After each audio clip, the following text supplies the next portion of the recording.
In December 2024, the laser-eyed crypto enthusiasts were taking a victory lap.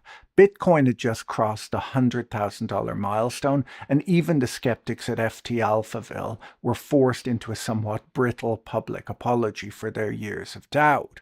At that moment, the narrative was that crypto had finally been freed from its regulatory shackles. Wall Street was finally in the game, and those who were once nervous about the technology could now invest through a convenient suite of ETFs. The institutional grade liquidity this was supposed to bring was meant to smooth out the volatility, finally etching the digital gold thesis into the granite of the global financial system. Over the years, I've learned that whenever someone tells you that a new era of stability has arrived, it's usually a good time to start looking for the nearest exit. Fast forward to today, and digital gold has behaved a lot less like actual gold and more like a high beta tech stock on a very bad day. Bitcoin is currently trading down around 23% year to date, and it has shed about 45% of its value since its October peak. To put the severity of this move into perspective, the 13% plunge that we saw on February 5th was the largest one-day drop in Bitcoin since the collapse of FTX back in 2022. One of the most fascinating aspects of Bitcoin is its Hydra-headed narrative. Whenever one claim of its utility dies, three more sprout in its place. Over the years, we've been told that it's an alternative currency, a ticket to life-changing wealth, an inflation hedge, and a digital gold that would rally during geopolitical shocks. Yet while actual gold and silver hit records this year, Bitcoin has languished. Stocks are up and geopolitical risk has certainly increased. Inflation isn't under control yet either, but Bitcoin simply isn't doing any of the things that we were told it would do. The Dow is over 50,000 right now. The S&P at almost 7,000. And the NASDAQ smashing records. As Aswat Damodran of NYU points out, Bitcoin can be priced, but it can't be valued the way assets or commodities can. Assets are valued based on their cash flows and the riskiness of those cash flows. Commodities are valued based on their utilitarian supply and demand. Bitcoin fits best into the category of currencies and collectibles, which derive their price entirely from scarcity and desirability. But there's a catch. Most collectibles, like a Picasso or a rare bottle of wine, have some utility and are extremely difficult to precisely replicate. While Bitcoin is famously capped at 21 million units, the crypto industry as a whole is a factory for replication.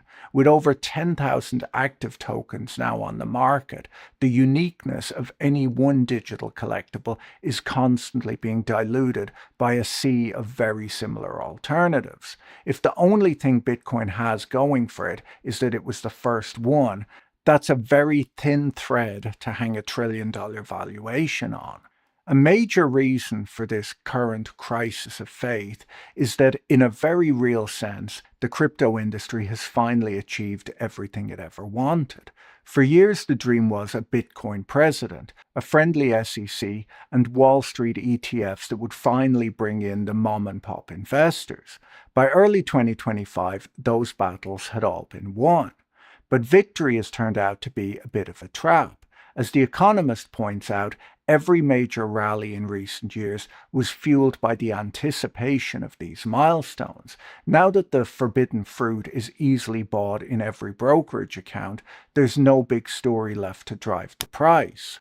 The underdog narrative has been replaced by a reality where the president's family is hosting crypto conferences in a gilded ballroom at Mar-a-Lago, and political figures launch their own meme coins. It's not exactly an underground asset anymore. We've seen the same story play out in the UK, but before I dig into that, let me tell you about this week's video sponsor, Incogni. Most people don't realize how much of their personal information is exposed online until they see it for themselves. A quick Google search of your name, city, and state will usually turn up dozens of sites listing your personal information, much of which is private, usually without your consent. That's information that can be bought, sold, or misused by anyone with an internet connection. Incogni is a service that works to remove your information from the internet. One thing that really sets Incogni apart is their custom removals feature, available on their unlimited plans. This goes way beyond automated removal tools. If you find a specific website, a blog post, or a forum that's displaying your private details, you don't have to fight them yourself. You simply send the link to Incogni, and your dedicated privacy expert handles the entire removal process for you. It's like having a personal bodyguard for your digital footprint, scrubbing your name from the corners of the web that automated tools sometimes miss. Stop leaving your identity to chance. Take back control and protect your online privacy. Go to incogni.com/Boyle by clicking the link in the description and use the code BOYLE to get 60% off an annual plan. You can get a full refund if you aren't satisfied. Now, back to our video. We've seen a similar story play out in the UK. After years of being described as a total crapshoot by the authorities, the UK government finally brought crypto into the fold. In October 2025, the government officially announced that retail investors would be allowed to hold crypto exchange-traded notes in their tax-advantaged retirement accounts. It was, with the benefit of hindsight, a classic piece of British top-ticking. The decision was implemented on October 8, 2025, almost the day that Bitcoin hit its all-time high. Hilariously, Kwasi Kwarteng, the 38-day Chancellor of the Exchequer behind Britain's disastrous 2022 mini-budget, announced that he had been orange-pilled last year and had taken a role as a non-executive director of a UK-based Bitcoin treasury company in November, not long after the all-time high, essentially arriving at the party right as everyone else was leaving. According to FCA data, the number of Brits who own crypto has fallen from 7 million down to around 5 million people over the last 2 years. There's maybe a lesson here that retail investors should take to heart. Whenever a sophisticated financial institution tells you that they're democratizing a cool new asset class, you should probably check for the fire marshals and head for the street. It's like discovering that you can finally get a table at the city's trendiest restaurant. It usually only happens because the cool people have already left. The chef has moved on to a new project, and you're just there to pay for the expensive leftovers. By the time Wall Street democratizes an investment, it's usually because they need someone to hold the bag. The Bloomberg journalist and friend of the show, Zeke Fox, frequently makes the point that crypto is no longer a young, scrappy technology. He points out that Bitcoin was launched in January 2009, so it's over 17 years old today. For context, by the time the public internet was 17 years old, we had the iPhone and Wikipedia. Email was universal, and Amazon had put bricks and mortar bookstores out of business years ago. Crypto, after nearly 2 decades, has yet to find a real-world use case that doesn't involve gambling or, in some cases, pig butchering scams run out of Cambodian labor camps. This helps explain some of the current exodus. It's not that a single exchange failed like a few years ago, it's that the new believers on Wall Street turned out to be anything but. They didn't get involved because they wanted to fix the money. They got involved so that they could sell a financial product at a markup or take advantage of the basis trade, an arbitrage strategy where hedge funds buy spot Bitcoin and simultaneously sell futures contracts, pocketing the price difference, essentially manufacturing a high-yield savings account out of retail traders' demand for leverage. For most of 2025, that crypto yield was significantly higher than anything you could find in traditional finance. But as the spread compressed, Wall Street moved on to the next good trade. We can see the fingerprint of this retreat in the Coinbase premium. This metric looks at the price difference between Bitcoin traded on Coinbase and Bitcoin traded on Binance. It helps you track US institutional demand because large professional American investors mostly use Coinbase for their trades. When it trades at a premium or is positive, you can interpret that as meaning that US institutions are buying or accumulating Bitcoin. When it's negative, it indicates selling pressure in the US. For months, it's been deeply negative, which tells you that the selling is coming primarily from the United States. It's not just the arbitrageurs, it's a general loss of interest in the very market that was supposed to be crypto's new home. As Bitcoin slides, it's dragging the rest of the ecosystem down with it. Most other coins, from Ether to the Bored Ape NFTs that people used to pay hundreds of thousands of dollars for, are essentially just high beta bets on Bitcoin's price. When the king of digital gold falls, the digital cartoon monkeys tend to follow him straight into the basement. If you think the mom and pop investors are having a tough time, you should spare a thought for the digital asset treasury companies. We've talked about these a few times already, but they're publicly traded businesses that decided that their actual operations, whether it was selling enterprise software or mobile chips, were far too boring and instead pivoted to becoming a giant leverage bet on crypto. The most famous one is Strategy, the company formerly known as MicroStrategy. Its chairman, Michael Saylor, has been dubbed the Bitcoin alchemist by Forbes for seemingly discovering an infinite money glitch. The trick was simple. As long as his stock traded at a premium to the Bitcoin it held, he could issue new shares, buy more Bitcoin, and the value of the company would magically increase, at least on paper. It was a virtuous circle of hype, unhinged tweets, and orange-tinted memes. As it turns out, alchemy only works as long as the audience believes in the magic. With Bitcoin sliding, that premium has evaporated, and the alchemist is now facing the harsh reality of financial gravity. For the fourth quarter of 2025, Strategy reported a staggering $12.6 billion loss, driven by the requirement to mark its Bitcoin holdings to market. Strategy is now in the awkward position of running what looks like two different businesses. One is the Bitcoin alchemist we all know, who picked up another 2,486 Bitcoin just last week. But the other business is a bit more traditional and a lot more expensive.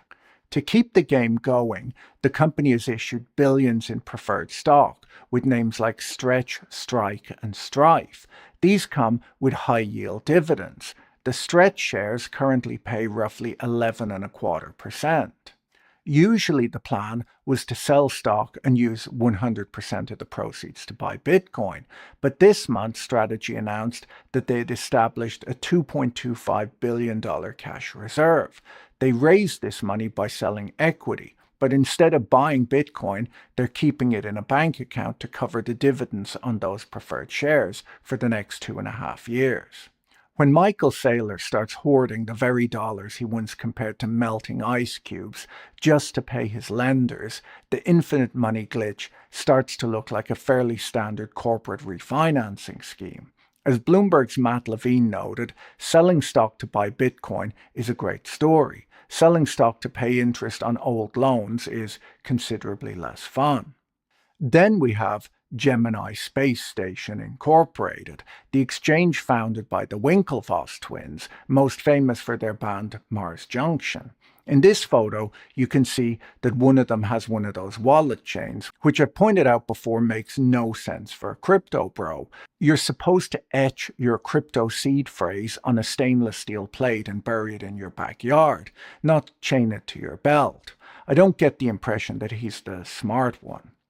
Gemini went public last September, with its shares briefly spiking to around $46 a share. Since then, the stock has cratered by over 80%, recently hitting record lows near $6. It hasn't been a great 6 months. The share collapse has been accompanied by a wholesale flight from the C-suite. This month they announced that their chief operating officer, chief financial officer, and chief legal officers were all leaving the company, effective immediately. No successor has been named for the COO role. Instead, the one with the wallet chain, or maybe the other one, will assume those duties himself. Less than 6 months after the IPO, they're laying off a quarter of their staff and exiting markets like the UK and Australia. According to CoinDesk, they've told UK customers to open an account at eToro so that their accounts can be transferred out. They've told the press that the reality is that America has the world's greatest capital markets, and America has always been where it's at for Gemini. This is a bit surprising, as I pointed out earlier that most of the selling pressure seems to be coming from the USA. Their new grand strategy is to pivot to prediction markets. They've argued that betting on things like elections and the weather will eventually outgrow the entire global capital markets, which would be a bit of a surprising outcome. I'd never want to get into an argument with them over this for fear that they'd come by my house and play their music at me. I believe that under the Geneva Convention, playing a Mars Junction song at high volume is classified as a war crime. While the twins are busy leaning into the vibes of prediction markets, something much more ominous is happening in the real plumbing of the institutional market. You see, while the collapse of a retail exchange like FTX makes front-page news, the cracks in the foundation of the professional market often happen in total silence. Earlier this month, Blockfills, a major Chicago-based institutional prime broker, officially confirmed that it has suspended all client deposits and withdrawals. Customers can continue to trade, but they can't withdraw their money. Now, most people have never heard of Blockfills, but they act as a liquidity provider and lender to about 2,000 institutional clients. They don't have a flashy app for your phone. They deal instead with hedge funds, family offices, and some of the mining companies that we'll talk about in a moment. Their options products are only available to investors with digital currency holdings of $10 million or more. Last year, they facilitated over $61 billion in trading volume. The company's statement cited recent market and financial conditions and claimed that the freeze was a temporary measure to protect clients and the firm. While the company has not provided a specific reason for the freeze beyond market volatility, the timing is hard to ignore. The announcement followed violent moves in early February that saw Bitcoin plunge nearly 25% in a single week, briefly touching the $60,000 mark. For an institutional lender, this kind of rapid price action is the ultimate stress test. If the value of the collateral, the Bitcoin, falls faster than the borrowers can top up their accounts, the lender can find itself with a liquidity mismatch, where they have assets on paper but lack the ready cash to meet withdrawal requests. What makes this especially noteworthy is that Blockfills isn't some fly-by-night offshore operation. They're backed by CME Ventures and Susquehanna Private Equity Investments, some of the most sophisticated names in traditional trading. Historically, in this industry, a temporary suspension has often been a precursor to a restructuring or a search for new capital, as we saw with firms like Genesis and BlockFi a few years ago. For now, Blockfills says that they're working tirelessly to restore liquidity, but this is a worrying development.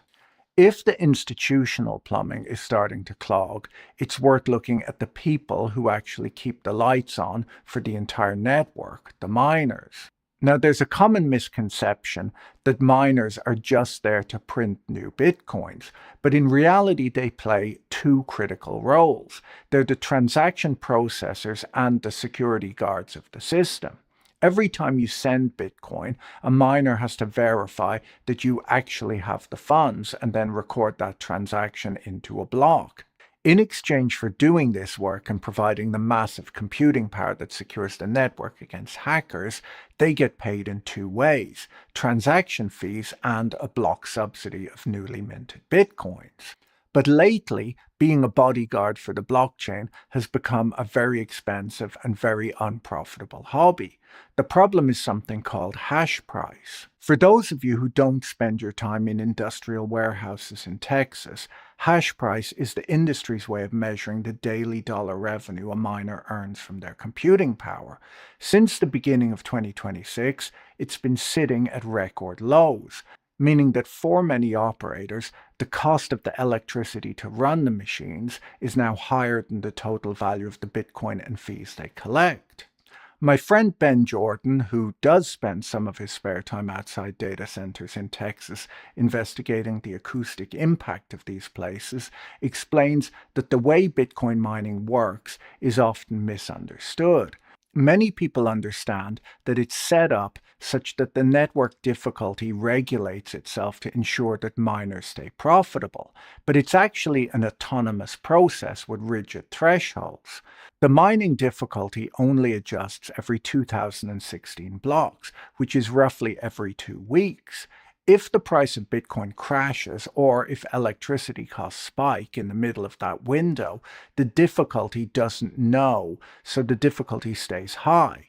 As Ben points out, the system wasn't designed for massive industrial data centers. It was designed for hobbyists. So while waiting for that 2 week window to close and the difficulty to ease up, these data centers have to either eat a massive loss or stop operating entirely while their overhead costs continue to pile up.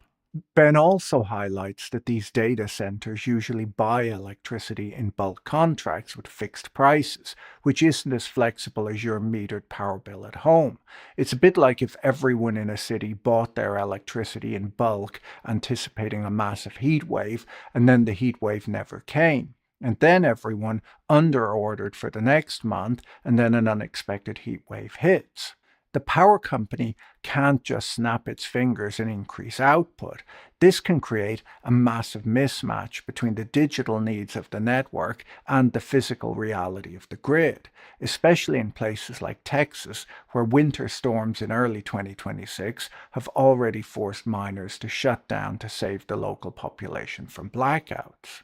Faced with shrinking margins and a hash price at structural lows, some of the biggest names in the industry have started pivoting from being crypto miners to AI data center developers.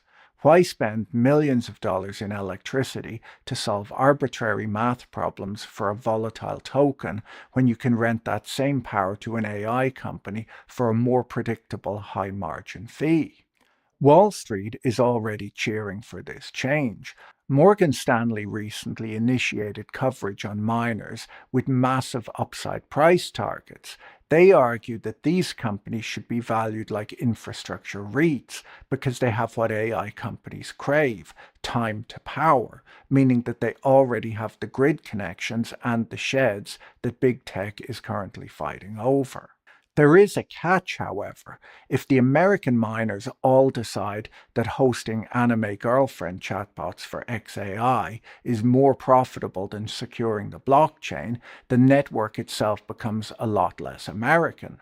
Currently, the US has about 37.5% of the world's hash rate. If they stop mining, the power shifts to Russia and China, which have not traditionally been seen as US allies. For President Trump, who promised to make America the crypto capital of the world, watching the network move to Moscow and Beijing while American rigs are busy training LLMs would be a bit of an awkward outcome.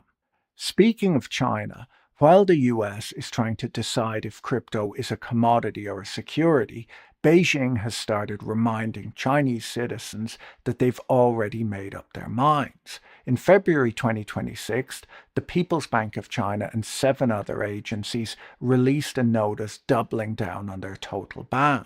This time, they specifically targeted the latest industry buzzword: real-world asset tokenization. This is the idea that you can take something useful like a building or a lithium mine and turn it into a digital token to sell to investors abroad. Beijing has explicitly labeled this illegal financial activity and also banned the unauthorized offshore issuance of any stablecoins pegged to the Chinese yuan. The Chinese government is fiercely protective of their monetary sovereignty, and they view shadow yuan tokens circulating on global exchanges as a direct threat to their control. While the rest of the world is busy democratizing digital assets, China is building a wall around them. As one commentator put it wouldn't be a bear market if China wasn't banning crypto. While the miners are busy becoming AI landlords and the institutional plumbing is freezing up, the more enthusiastic end of the market hasn't disappeared, it's just moved house. The new big thing is, of course, prediction markets. Platforms like Polymarket and Kalshi have seen a massive surge in volume as traders move away from trying to guess the price of a meme coin and instead start betting on real-world events. And I don't just mean the next Fed rate cut. You can now bet on things like whether Jesus Christ will return before 2027, and because this is the crypto industry, there's a separate derivative market where you can bet on whether the odds of the original Jesus bet will go up or down. Being able to gamble on the rapture obviously makes it a bit more exciting. Platforms like Kalshi and Polymarket have seen an explosion in volume, recently logging a staggering 6.3 billion in trading tied to the Super Bowl. To put that in perspective, that's nearly 4 times the volume of all legal US sports books combined for the same event. And the most incredible part, the prediction markets didn't run a single Super Bowl ad. While DraftKings and FanDuel were spending millions on 30-second spots, Kalshi was becoming the biggest brand of the Super Bowl simply through the product itself. Part of the reason that these platforms are booming is that they found a clever legal loophole. By branding themselves as financial derivatives regulated at the federal level by the CFTC, they're able to operate in many US states where traditional sports betting is still banned. Prediction markets have become a way to gamble on football in a state that doesn't allow gambling, simply by calling your bet a swap contract. This brings us to what Zeke Fox calls the juggalo theory of crypto resilience, but with a very important catch. Zeke points out that on the surface, Bitcoiners look a lot like fans of the band Insane Clown Posse. They have their own slang, their own face paint, the laser eyes, and a shared sense of being misunderstood by the normies. But Zeke makes a brilliant distinction. Juggalos are actually more honest. If you tell a juggalo that the music that they like is terrible, they don't really care. They aren't trying to recruit you because your fandom doesn't affect their life. But in crypto, the subculture is a financial pyramid. Because there are no fundamentals to talk about, no earnings, no dividends, no underlying businesses, the only way for a believer to get rich is to convince other people to become a believer too. The crypto subculture isn't just a community, it's a global sales force. The moment they stop being able to recruit new juggalos into the tent, the price stops moving and the number go up magic trick fails. This is where my friend Dimitri Kafinas' idea of financial nihilism fits in so perfectly. For the younger generation who feel that the traditional system is rigged and the American dream of home ownership is out of reach, treating the world like a casino isn't just a choice, it's a survival strategy. In the financial nihilist worldview, Bitcoin isn't a hedge against inflation or digital gold. It's just a high leverage way to YOLO your way into a home deposit. But as we're seeing, the casino might be moving on.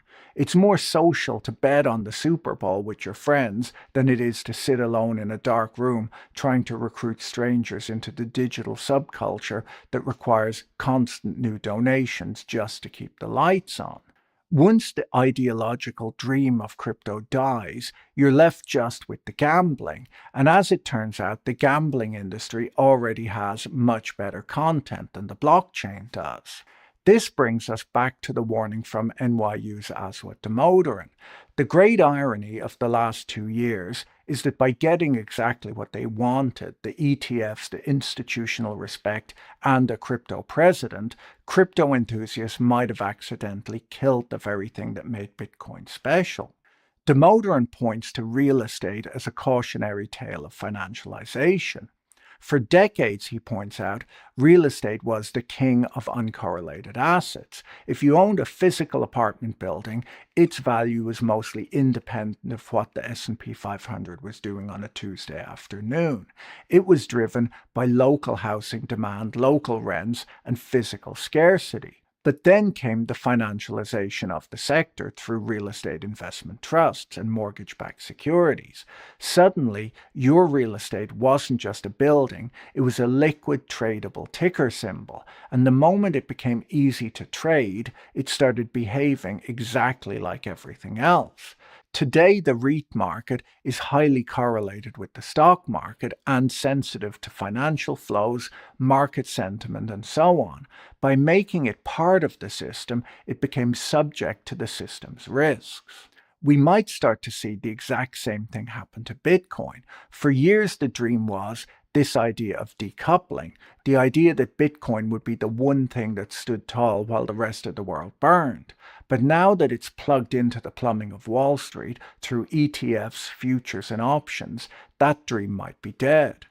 The moment a hedge fund can sell Bitcoin as easily as they can sell Apple stock to cover a margin call, Bitcoin becomes systemically linked. It's now affected by the same interest rate shifts, the same risk appetite swings, and the same liquidity drains as a grocery store chain or a toothpaste company.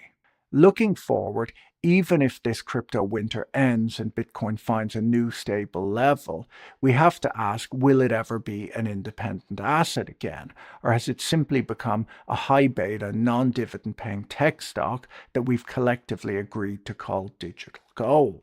If Bitcoin is not a currency, not a particularly good inflation hedge, and it's now tethered to the very financial system it was designed to replace, then what is it? It's a collectible, and as we know, the price of a collectible depends entirely on the mood of the next person in line.